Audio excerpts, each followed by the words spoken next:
When I transferred to Westlake High for my senior year, I hoped to blend into the background. I was naturally shy and preferred to keep to myself, especially on my first day at a new school.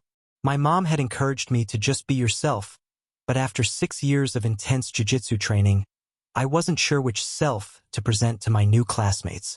The hallways seemed to stretch endlessly as I navigated through crowds of unfamiliar faces, clutching my schedule like a lifeline. Each classroom felt like a new challenge, finding an inconspicuous seat, avoiding unwanted attention, and desperately trying to remember names and faces that blurred together in an anxious haze. By lunchtime, my shoulders ached from the tension of trying to remain invisible. The cafeteria was a chaotic symphony of clattering trays, boisterous laughter, and the distinct social hierarchy that exists in every high school.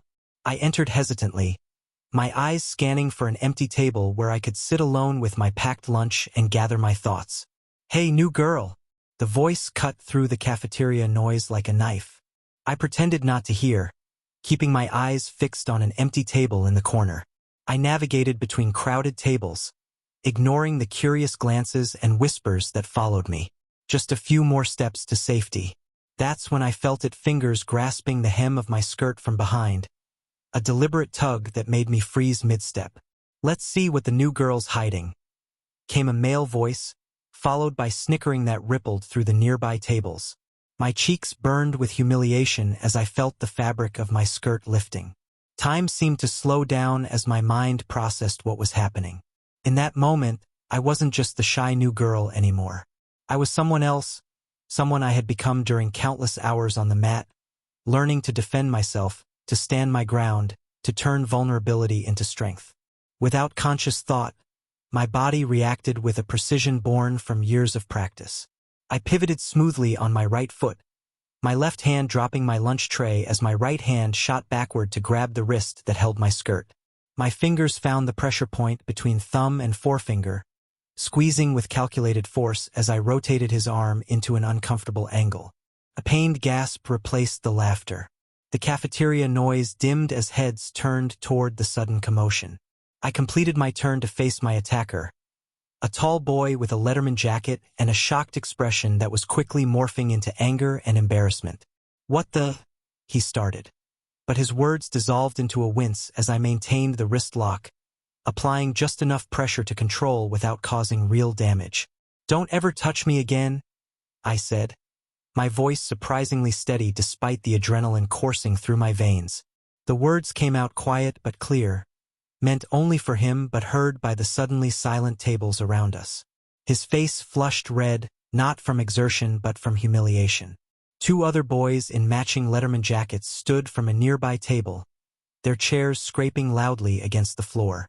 The tension in the air was palpable as everyone waited to see what would happen next. "Is there a problem here?" The authoritative voice of a teacher broke through the silence. Mr. Reynolds, my new history teacher from second period, approached with a concerned expression. I released the wrist lock immediately, stepping back as the boy yanked his arm away, rubbing his wrist with an expression of disbelief and growing fury. "She attacked me," he protested, pointing an accusatory finger at me. "I was just saying hello, and she went psycho." Several voices rose at once, some supporting his version, others contradicting it. I stood silently, my lunch forgotten on the floor, my heart pounding against my ribs as I realized I had just shattered any hope of blending in on my first day. "That's not what happened," came a quiet voice from behind me.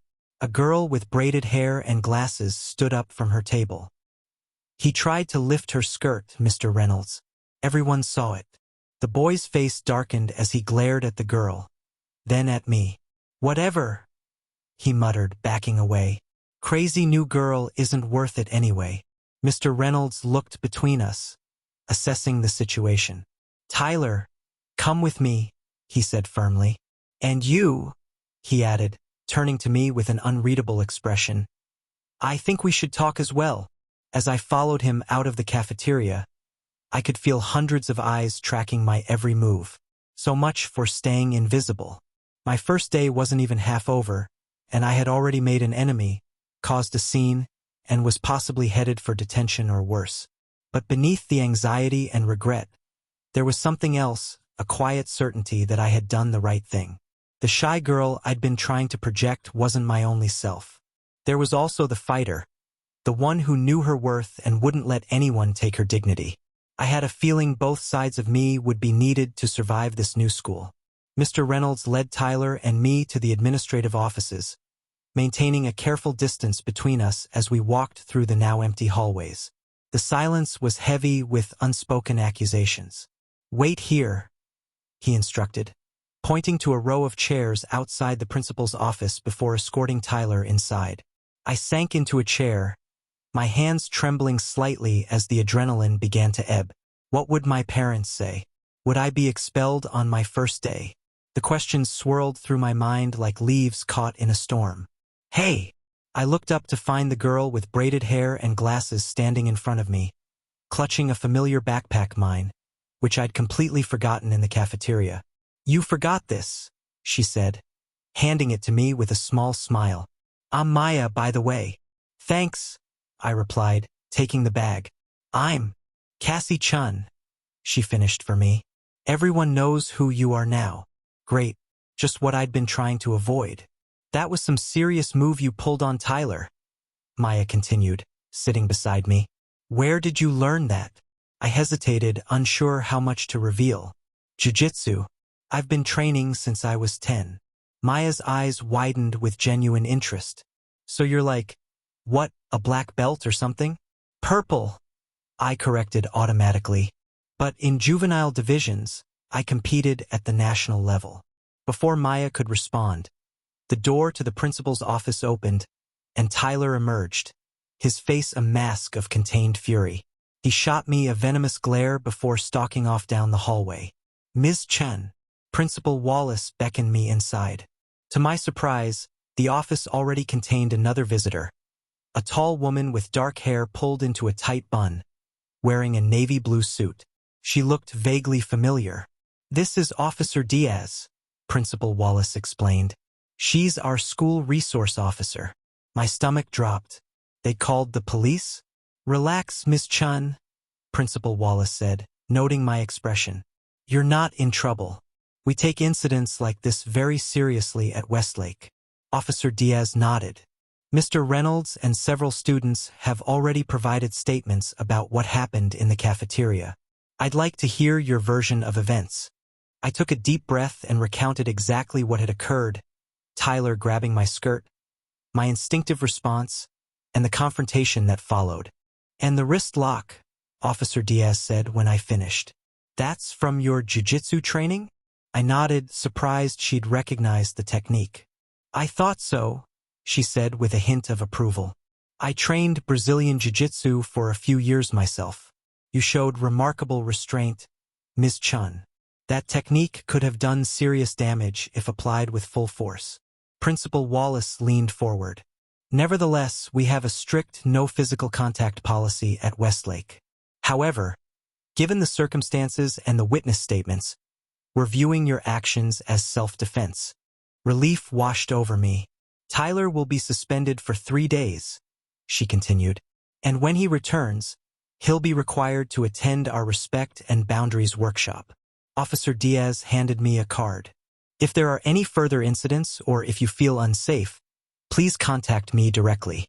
As I left the office, Maya was still waiting outside. "So?" she asked anxiously. "I'm not in trouble," I said, still processing the outcome. "Tyler's suspended." "Good," Maya said firmly. "He deserved it. He and his friends think they own this school because they're on the football team." As we walked together toward our next classes, other students in the hallway stopped to stare and whisper. But unlike the anxious invisibility I'd sought earlier, something had shifted. Some of the girls gave me approving nods. A few guys from the wrestling team actually applauded quietly as I passed. "You know," Maya said thoughtfully, "you might have just become the most interesting person at Westlake High." "That wasn't exactly my plan," I admitted. "Plans change," she shrugged. "By the way, I run the women's self-defense club here. It's pretty small right now, just 5 of us meeting after school on Wednesdays. We could really use someone with your experience." I considered her offer. The shy part of me wanted to decline, to retreat back into my protective shell. But the fighter in me, the part that had stood up against Tyler, recognized an opportunity to turn this unwanted attention into something positive. "I'll think about it," I promised. The warning bell rang, and students began hurrying to their next classes. "See you around, jiu-jitsu girl," Maya called as she headed down a different hallway. The nickname should have bothered me, should have felt like another unwanted label. Instead, it settled over me like a familiar GI, comfortable and empowering. Maybe being noticed wasn't the worst thing that could happen. Maybe, just maybe, I had found my place at Westlake High sooner than expected, not by blending in, but by standing out in a way that was authentically me. As I walked into my next class, I stood a little taller, my shoulders back, my eyes forward. The shy girl was still there, but she wasn't alone anymore. The fighter walked beside her now, in the hallways of Westlake High, ready for whatever came next. The next 3 days at Westlake High passed in a blur of curious stares, whispered conversations that stopped when I approached, and unexpected allies. The jiu-jitsu girl nickname had spread like wildfire, transforming me from an anonymous transfer student to a minor celebrity overnight. By Friday afternoon, I found myself standing outside the school gym, peering through the small window in the door at Maya and 4 other girls stretching on blue mats. The Women's Self-Defense Club. My palms were sweaty as I hesitated, one hand on the door handle. "You going in or what?" I turned to find a freshman girl I recognized from my lunch table watching me expectantly. I started. "Nervous?" she finished for me. "Don't be. Everyone wants to meet you." Before I could respond, the door swung open, and Maya's face lit up. "You came!" she exclaimed, pulling me inside. "Everyone, this is Cassie." The small group welcomed me with enthusiasm that bordered on reverence. As Maya introduced me to each member, I realized they had already heard an exaggerated version of the cafeteria incident, one where I had supposedly flipped Tyler over my shoulder and pinned him to the ground. "It wasn't that dramatic," I clarified, feeling my cheeks warm. "Just a simple wrist lock." "Can you teach us?" asked Emma, a sophomore with determined eyes. For the next hour, I found myself demonstrating basic wrist escapes and explaining the principles of leverage that made jiu-jitsu so effective regardless of size or strength. The nervousness I'd felt initially melted away as I shared knowledge that had been instilled in me over years of training. "This is amazing," Maya said as we gathered our things afterward. "Our club meetings usually just involve watching YouTube videos and trying to copy the moves. Having someone who actually knows what they're doing changes everything." I smiled, a genuine sense of accomplishment warming my chest. "I could come regularly if you want." "Are you kidding? We'd love that." As we walked toward the parking lot, Maya lowered her voice. "Just so you know, Tyler returns on Monday." My stomach tightened. "Has he said anything?" "Not directly," she admitted. "But his friends have been telling everyone he's planning something. Probably just talk. But be careful, okay?" The weekend passed with a mixture of anticipation and dread. I practiced my forms at home with renewed focus, my father noticing my intensity during our Sunday training session. "Everything okay at the new school, Tianxin?" he asked, using his pet name for me that meant sweetheart. I considered lying but instead told him everything. To my surprise, he nodded with understanding rather than concern. "The first principle of jiu-jitsu is not about fighting, but about ending conflict," he reminded me. "Sometimes that means knowing when to defend yourself, but it also means knowing when to de-escalate." Monday morning arrived with leaden skies threatening rain, fitting for Tyler's return. I spotted him immediately in the hallway before first period, surrounded by his usual group of football players. Our eyes met briefly before I looked away, continuing to my locker. The morning passed without incident, each class bringing me closer to the dreaded lunch period. When the bell finally rang for lunch, I considered hiding in the library but decided against it. Running away would solve nothing. I entered the cafeteria with my shoulders back, chin up, a posture my sensei had always emphasized projected confidence. I had just gotten my food when I sensed someone behind me. Turning, I found Tyler standing alone, his expression unreadable. "Can we talk?" he asked, his voice low. I nodded cautiously, aware of the watchful eyes around us. We moved to a less crowded corner of the cafeteria. "Look," he began, shifting uncomfortably. "What I did was stupid and wrong. That 3-day suspension gave me plenty of time to think, and—" He paused, struggling with the words. "I'm sorry." Of all the scenarios I had imagined, a sincere apology hadn't been one of them. "That respect workshop thing they made me do was actually decent," he continued when I didn't immediately respond. "And my mom went ballistic when she found out why I was suspended. She raised me better than that." I studied his face, looking for signs of deception but finding only genuine remorse. "Thank you for apologizing," I said finally. "I appreciate it." An awkward silence settled between us before he spoke again.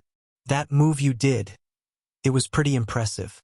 Where'd you learn that stuff?" "I've been training in jiu-jitsu since I was 10, I explained, surprised by his interest.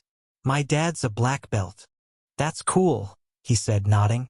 "Really cool, actually." As our conversation ended and we went our separate ways, I felt a weight lift from my shoulders. The confrontation I had feared had instead become a resolution. Not perfect, but a beginning. Word of Tyler's apology spread quickly, transforming the narrative from one of conflict to reconciliation. By the end of the week, 2 of the football players had even asked if they could join our self-defense sessions to learn some techniques. From outcast to peacemaker in less than 2 weeks, Maya marveled as we expanded our club meeting to include newcomers from various social circles. Not bad for someone who wanted to be invisible. I smiled, watching as students who might never have interacted before partnered up on the mats, learning to respect each other's boundaries while building confidence in their own abilities. "Sometimes being seen is better than hiding," I replied, thinking of how my 2 selves, the shy girl and the fighter, had finally found balance. As I demonstrated a simple escape technique to the group, I caught sight of Officer Diaz watching from the doorway with an approving nod. She had become a regular observer of our growing club, occasionally offering additional tips from her own training.